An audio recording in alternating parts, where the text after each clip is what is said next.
तो hello student, कैसे हैं आप? सभी का स्वागत है आप लोग का अपना चैनल मूर्ति एकेडमी में।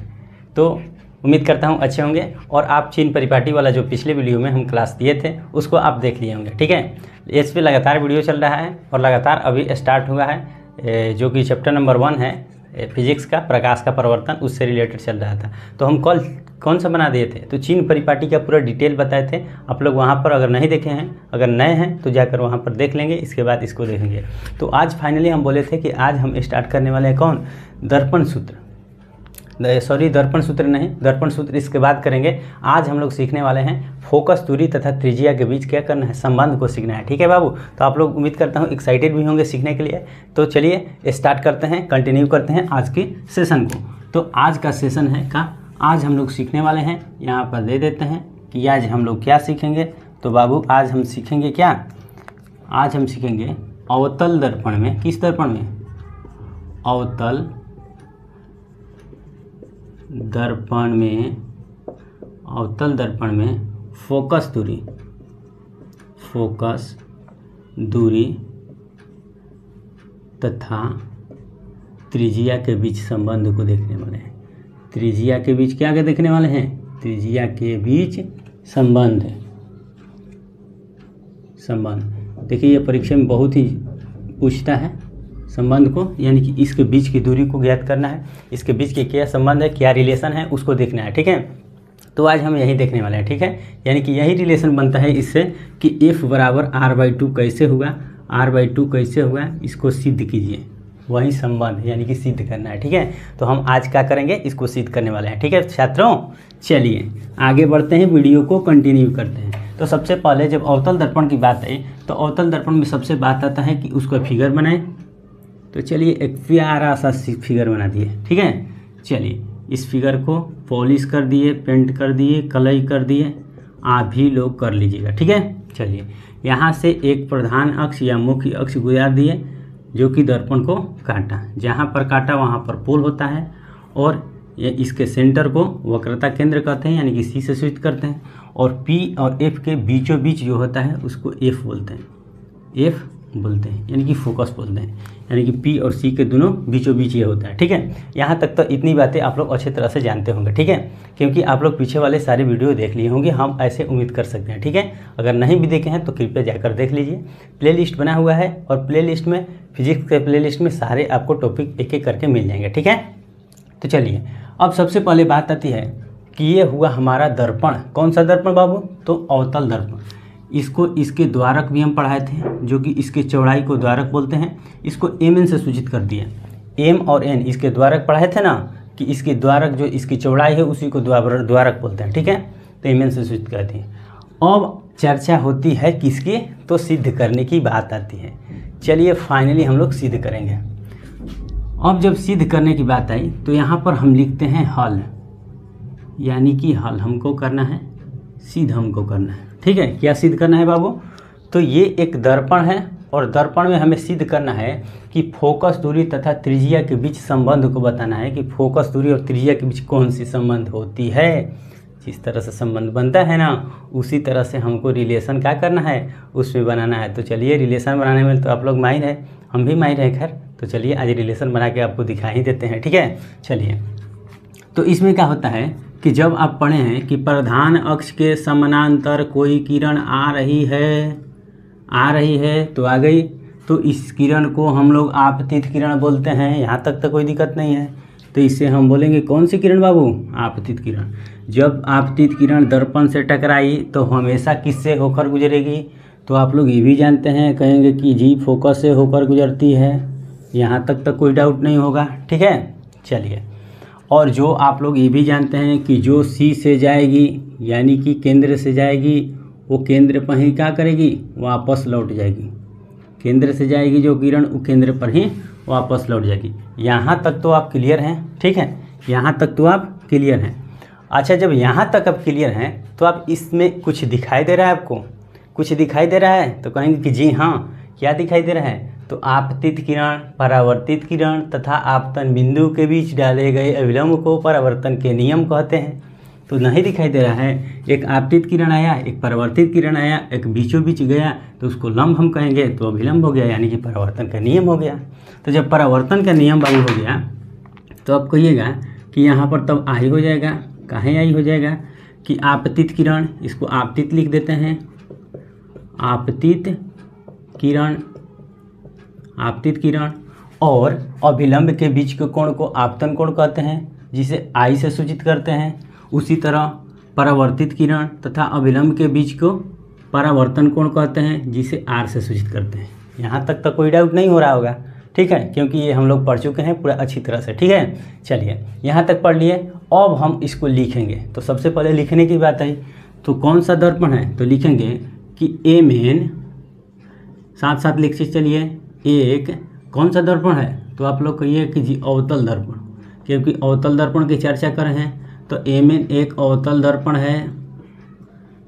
है, जिसमें क्या, जिसमें इसको नाम दे देते हैं ए बी का है, जिसमें ए बी आपतित किरण है, आपतित किरण है, ठीक है। ये चीज़ें सारे आप लोग जानते हैं। ये भी आपतित किरण है, आ रही है प्रकाश की किरण, तो आपतित किरण उसको बोलते हैं। जैसे यहाँ पर दर्पण से टकराई, तो दर्पण से जहाँ टकराती है वो उसको आपतन बिंदु हम लोग बोलते हैं। यहाँ से टकराई, टकराने के बाद परिवर्तन हुई तो एफ से होकर गुजरेगी, और सी पर जो जा रही है वो सी पर वापस आ गई। तो जिसमें ए बी का है आपतित किरण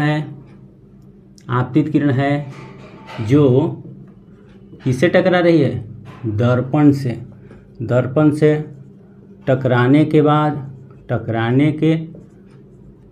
बाद किससे होकर गुजर रही है, तो आप लोग कहिएगा कि फोकस से, तो लिख देते हैं कि टकराने के बाद फोकस से होकर गुजरती है, फोकस से होकर गुजरती है। थोड़ा राइटिंग को न देखिएगा।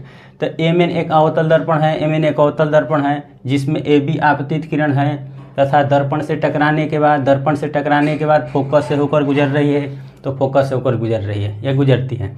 यहाँ तक तो आप इसको लिखना है, ठीक ना, क्योंकि जितनी भी चीज़ें हम लोग इसमें लिखेंगे उतना ही खूबसूरती उसका बढ़ेगा और उतना ही अच्छे तरह से हमको मार्क्स मिलेगा, यानी कि नंबर मिलेगा, ठीक है।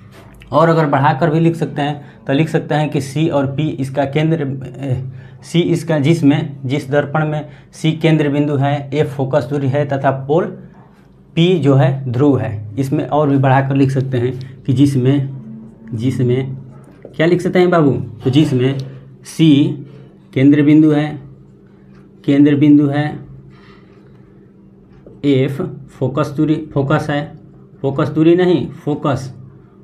है तथा पी ध्रुव है। इसमें ये भी लिख सकते हैं कि जिसमें सी का है केंद्र है, एफ फोकस है तथा पी का है ध्रुव है। यहाँ तक तो हम लिख लिए।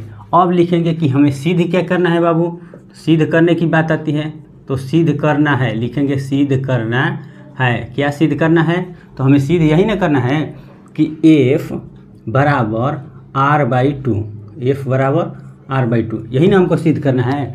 तो सिद्ध करना है एफ बराबर r/2। चलिए अब यहाँ से होता है हमारा प्रोसेस स्टार्ट, क्योंकि यहाँ तक हम लिख लिए। इसका डिस्क्रिप्शन समझ लिए कि लिखना ज़रूरी है, क्योंकि नहीं लिखेंगे तो पता कैसे चलेगा कि क्या काम किए हैं। तो ये भी हम आपतित किरण लिखे हैं, बी और एफ से होकर जो इधर गुजर रही है वो परावर्तित किरण है। सी और बी इस पर अभिलंब डाले हैं, ठीक है, जो कि सी का है केंद्र बिंदु है, एफ फोकस है और पी का है ध्रुव है। यहाँ तक हम मेंशन कर लिए। हमको सिद्ध करना है एफ बराबर r/2 को।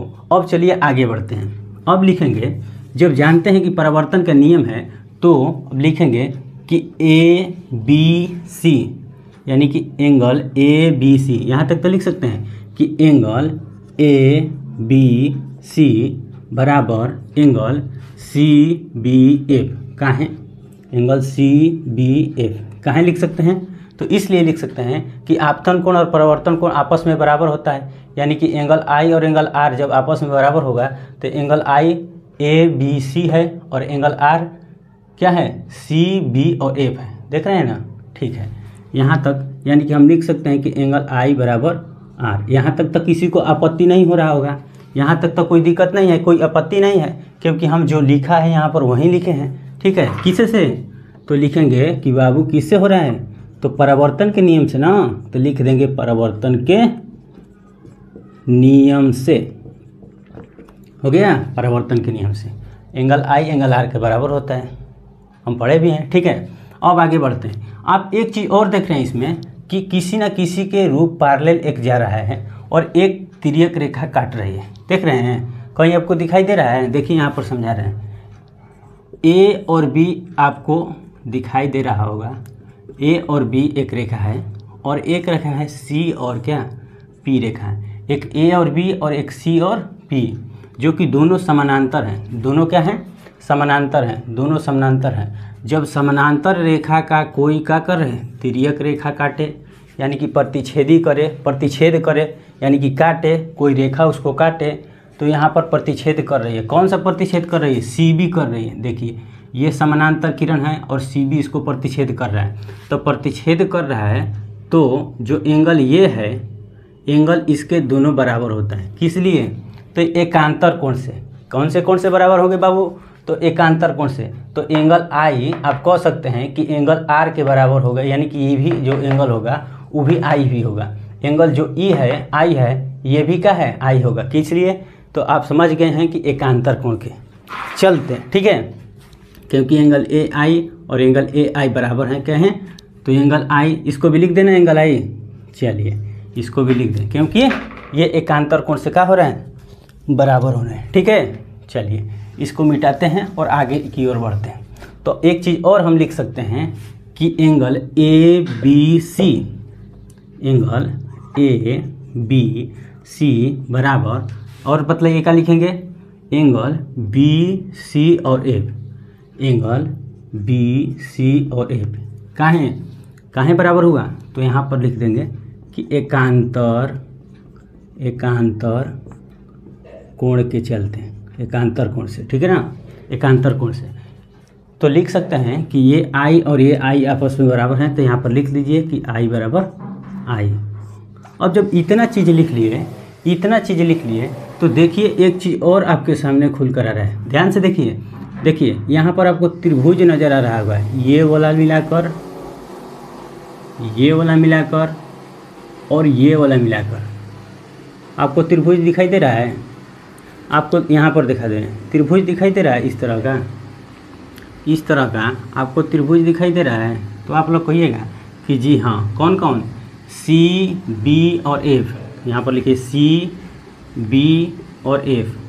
जब त्रिभुज आपको दिखाई दे दिया तो एक चीज़ और आप देख रहे होंगे कि एंगल आई यहाँ वाला और यहाँ वाला एंगल आर, दो को चीज़ एंगल आई और एंगल आर आ गया। तो आप समझ गए होंगे कि जब एंगल आई और एंगल आर है तो ये आपस में क्या होते हैं? बराबर होते हैं। और जब भी कोई त्रिभुज में दो एंगल बराबर होगा तो उसे कौन सा त्रिभुज बोलेंगे बाबू? तो समद्विबाहु बोलेंगे, बस झंझट खत्म। जब कोई त्रिभुज में दो एंगल आपस में बराबर होगा तो उस त्रिभुज को कौन सा त्रिभुज बोलेंगे? तो बोलेंगे समद्विबाहु, बस झंझट खत्म हो गया आपका। यानी कि हम कह सकते हैं कि ये जो त्रिभुज है ये समद्विबाहु त्रिभुज है। कौन सी?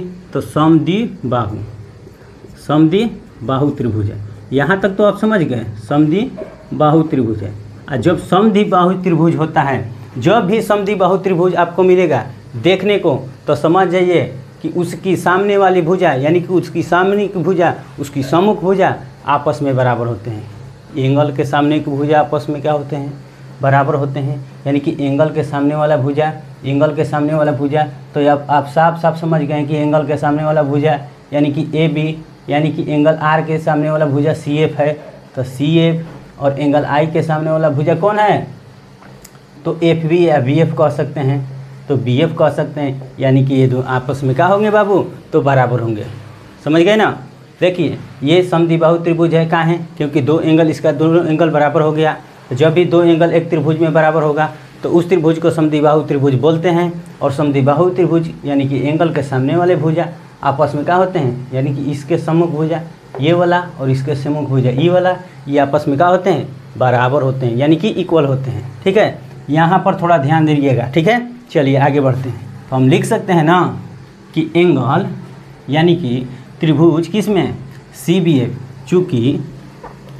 क्योंकि कौन सा त्रिभुज बी सी और एफ, बी सी और एफ एक कौन सा त्रिभुज, तो कहेंगे कि समद्विबाहु त्रिभुज, बाहु समद्विबाहु त्रिभुज है। कौन सा बाबू, तो समद्विबाहु त्रिभुज है। ठीक है, जब समद्विबाहु त्रिभुज हो ही गया तो हम यहाँ पर लिख सकते हैं ना कि कौन सा एंगल, कौन सा, यानी कि भुजा हमको बराबर करना है, तो सी एफ बराबर बी एफ, सी एफ बराबर बी एफ, सी एफ बराबर बी एफ कहाँ है कि दो एंगल इसमें बराबर है, एंगल के सामने वाली भुजा यानी कि सम्मुख भुजा, एंगल के सामने वाले भुजा आपस में क्या होते हैं, बराबर होते हैं।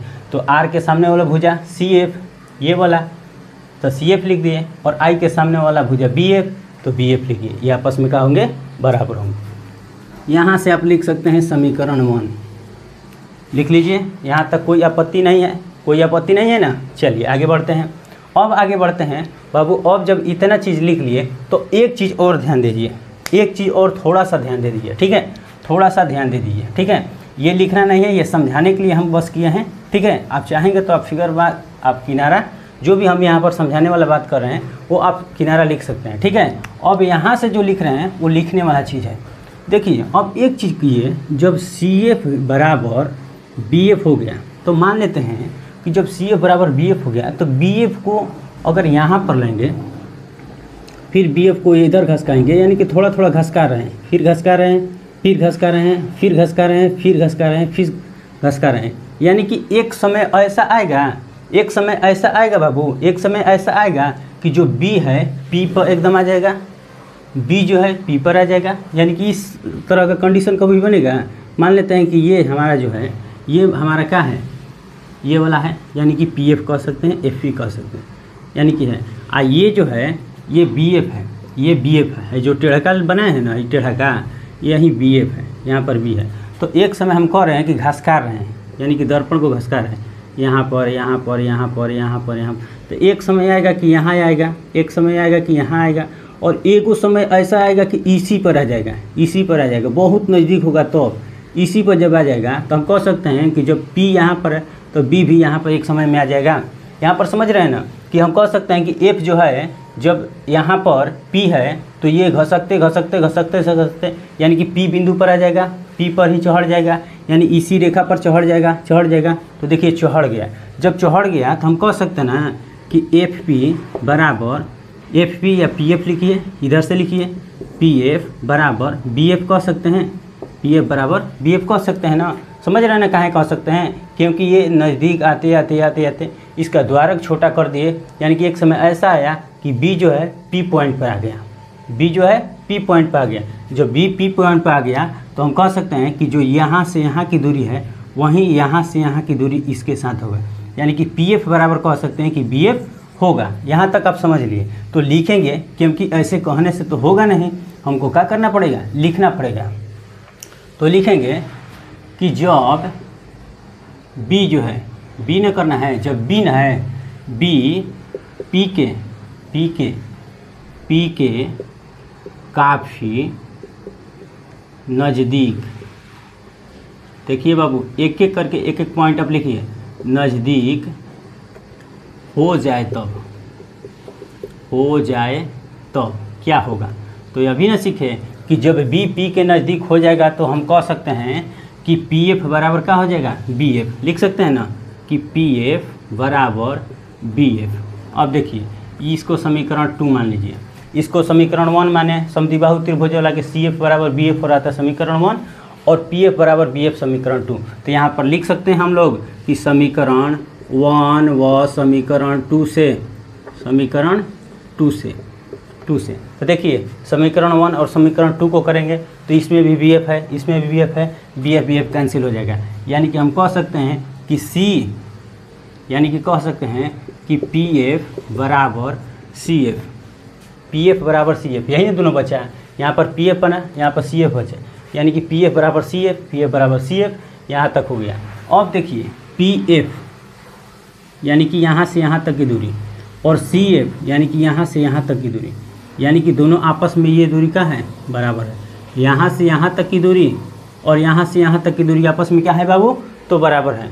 यानी कि हम पढ़े थे जब दर्पण, तो बोले थे कि P और F के बीच की दूरी को हम लोग फोकस दूरी कहते हैं, जिसको स्मॉल a से सूचित करते हैं, और P और C की दूरी को वक्रता त्रिज्या कहते हैं, वक्रता त्रिज्या कहते हैं, जिसको R से सूचित करते हैं। ये आप लोग तो पढ़ लिए होंगे। अगर जो लोग नहीं पढ़े हैं तो कृपया जाकर पढ़ लेंगे कि हम बताए थे कि P से F के बीच की दूरी को फोकस दूरी जो कि स्मॉल a से सूचित करते हैं, और P और C के बीच की दूरी को वक्रता त्रिज्या जो कि R से सूचित करते हैं। ठीक है, यानी कि हम कह सकते हैं कि जब PF बराबर CF है तो दोनों के बराबर, यानी कि CP बराबर CF बराबर PF, यानी कि CP बराबर PF प्लस CF कहाँ है, क्योंकि यहाँ से यहाँ तक की दूरी R है, यानी कि CP है, यहाँ से यहाँ तक की दूरी CP है, और यहाँ ये दोनों बराबर हैं, तो लिख सकते हैं कि ये दोनों का योग इसके बराबर होगा, ये दोनों का योग इसके बराबर होगा। वही तो लिखे हैं PF प्लस CF बराबर CP लिखे हैं। जानते हैं जैसे कि CP को हम R से सूचित करते हैं क्योंकि ये त्रिज्या है। CP क्या है बाबू, तो त्रिज्या है। CP क्या है, त्रिज्या है, तो त्रिज्या को R से कर दिए। अब देखिए PF है और CF है, जितना दूरी PF उतना ही बराबर CF, यानी कि कह सकते हैं हम साफ साफ कि जब F ये है तो ये भी F होगा, F ये है तो ये भी F होगा। यहाँ से दो तरह से यहाँ पर समझिए, ये F है तो ये भी F होगा, ये भी एक कंडीशन हो गया। दूसरा कंडीशन क्या कर सकते हैं, जब PF है ये तो दोनों को PF मान लीजिए, ना तो दोनों को CF मान लीजिए, बात खत्म। जब CF है तो कि CF मान लीजिए, ना तो PF है तो PF मान लीजिए। यानी कि हम कह सकते हैं कि यहाँ पर PF प्लस PF कहाँ है कि CF हो इतना ही बराबर है तो PF मान लीजिए, यानी कि R बराबर 2PF, दो PF हो गया ना, PF दो PF। और जब PF के जानते हैं कि स्मॉल f से सूचित करते हैं तो यहाँ पर कह सकते हैं कि 2 स्मॉल f R बराबर, यानी कि R बराबर 2F आ गया। तो इसी को अगर पलट देंगे हम, अगर f बराबर निकालना होगा तो R बाई क्या आता है 2, R बाई क्या आता है बाबू 2। यही ना हमको सिद्ध करना था, तो प्रूव्ड हो गया। उम्मीद करता हूँ ये वीडियो आपको बहुत अच्छा लग रहा होगा और बहुत अच्छे तरह से हम समझाने का आपको प्रयास किए। हमें नहीं लगता है कि इसमें आप किसी तरह से डाउट आपको होगा। फिर भी डाउट होगा तो फिर एक कमेंट सेक्शन में कमेंट कीजिएगा, आपके कमेंट का इंतज़ार रहेगा।